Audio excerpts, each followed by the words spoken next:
जय Hind. The Bihar teachers history makers मेरा mobile मेरी शिक्षा प्लेटफॉर्म पर आप सभी का स्वागत है। हम अपनी पिछली वीडियो में रचना के बारे में जान रहे थे, जिसमें प्रश्नावली 11.1 का प्रश्न संख्या 1 और 2 कर लिया था। आज हम प्रश्न संख्या 3 के बारे में जानेंगे। प्रश्न संख्या 3 कहता है कि 5 सेंटीमीटर, 6 सेंटीमीटर और 7 सेंटीमीटर भुजाओं वाले एक त्रिभुज की रचना कीजिए और फिर एक अन्य त्रिभुज की रचना कीजिए जिसकी भुजाएं दिए हुए त्रिभुज की संगत भुजाओं की 7/5 गुनी हो। इससे पिछले प्रश्न में हमने पुराने त्रिभुज से छोटा त्रिभुज बनाना सीखा था। इसमें हम पुराने त्रिभुज से बड़ा त्रिभुज बनाना सीखेंगे। तो आइए शुरू करते हैं। सबसे पहले हम एक त्रिभुज की रचना करेंगे।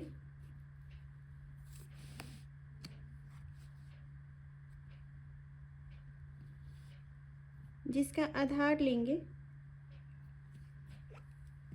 7 सेंटीमीटर,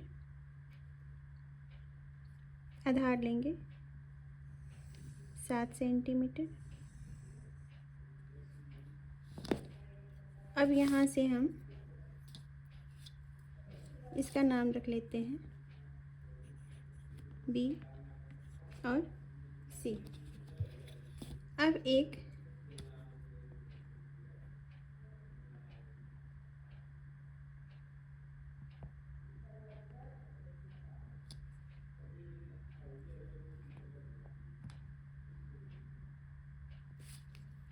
बी से पॉइंट बी से 5 सेंटीमीटर और पॉइंट सी से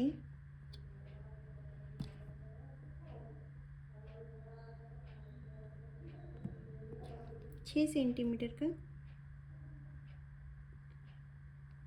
चाप काटेंगे और इसे हम बी और सी से मिला देंगे।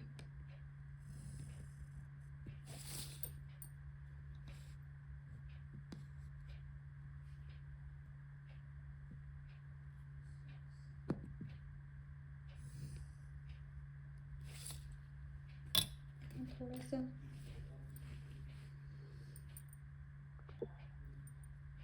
अब हम इस कटान बिंदु का नाम रख देते हैं बिंदु ए। आगे क्या करेंगे, बिल्कुल पीछे की तरफ बिंदु बी से नीचे की ओर न्यून कोण बनाते हुए एक किरण खींचेंगे बी एक्स। देखेंगे हमारे सवाल में बड़ा क्या है। 7/5 में 7 हमारा बड़ा है, तो हम इसे 7 भागों में बांटेंगे। ठीक है, एक माप लेते हैं और इसे 7 भागों में बांटते हैं।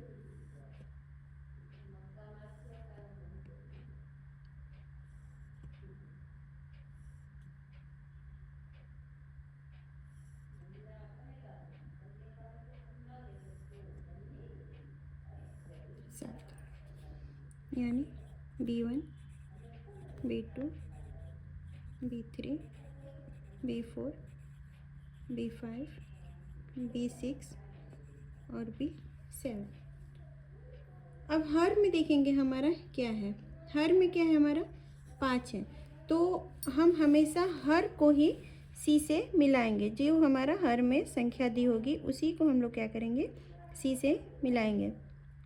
तो B5 को क्या करेंगे, हम यहाँ पे सी से मिला देंगे।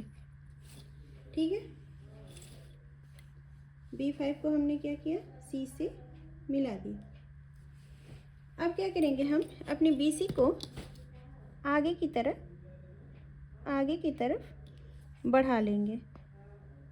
BC रेखाखंड को आगे की तरफ बढ़ा लेंगे, यानी कि इसे हम किरण नाम दे रहे हैं।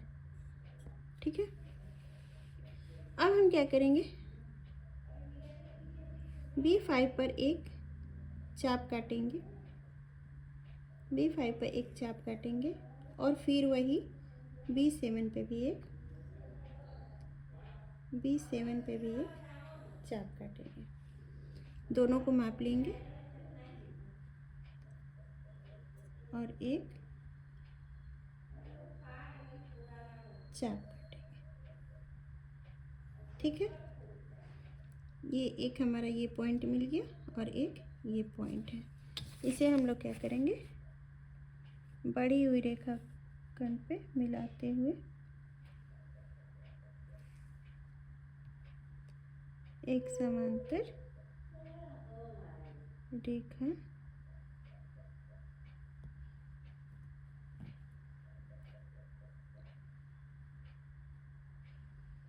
खींच लेंगे।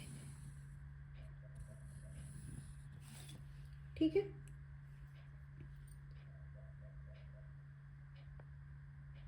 थोड़ा सा गड़बड़ हो गया है, इसे हम मिटा लेते हैं। गलती किसी से भी हो सकती है, तो इसे हम क्या करेंगे, थोड़ा सा इरेज करेंगे।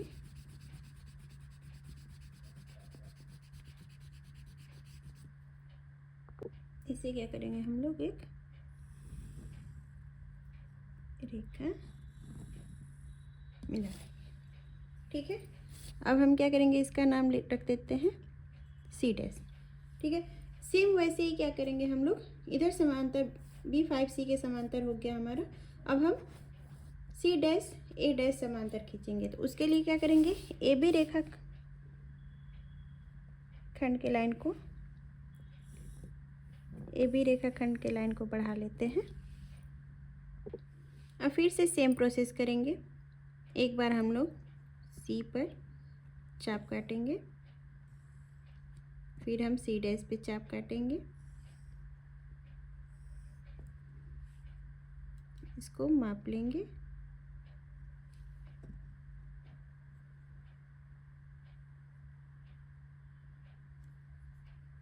फिर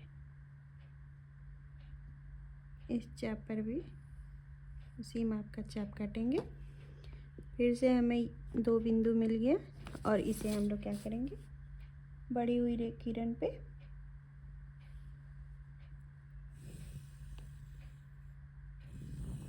खींच देंगे।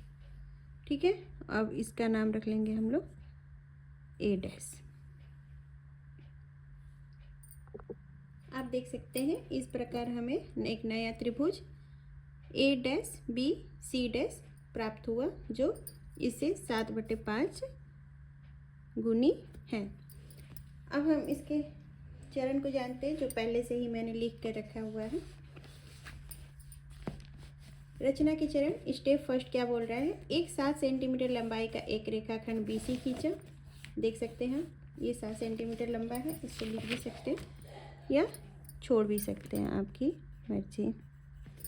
ठीक है, फिर B से 5 सेंटीमीटर, B से 5 सेंटीमीटर व A से 6 सेंटीमीटर का चाप काटा, जो बिंदु A पर मिला। B से 5 सेंटीमीटर और ये 6 सेंटीमीटर चाप काटा। थर्ड स्टेप बोल रहा है, BC से शीर्ष A की दूसरी ओर न्यून कोण बनाती हुई एक किरण BX खींची। देख सकते हैं आप, BX खींचे। BX पर 7 बिंदु B1 B2 B3 dot dot B7 इस प्रकार अंकित किए कि B1 equal to B1 B2 equal to B2 B3 dot dot dot B6 B7 हो। देख सकते हैं आप, सब बराबर है हमारा। उसके बाद B5 को C से मिलाया, B5 को C से मिलाया। रेखा B5C के समांतर एक बिंदु B7 से होकर जाने वाली व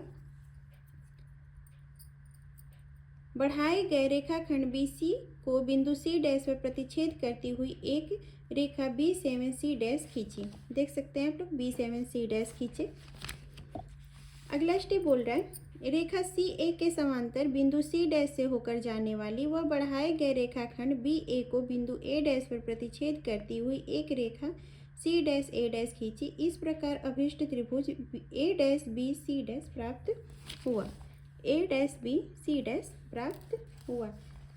आई होप आप लोग को समझ में आया हो। Thank you.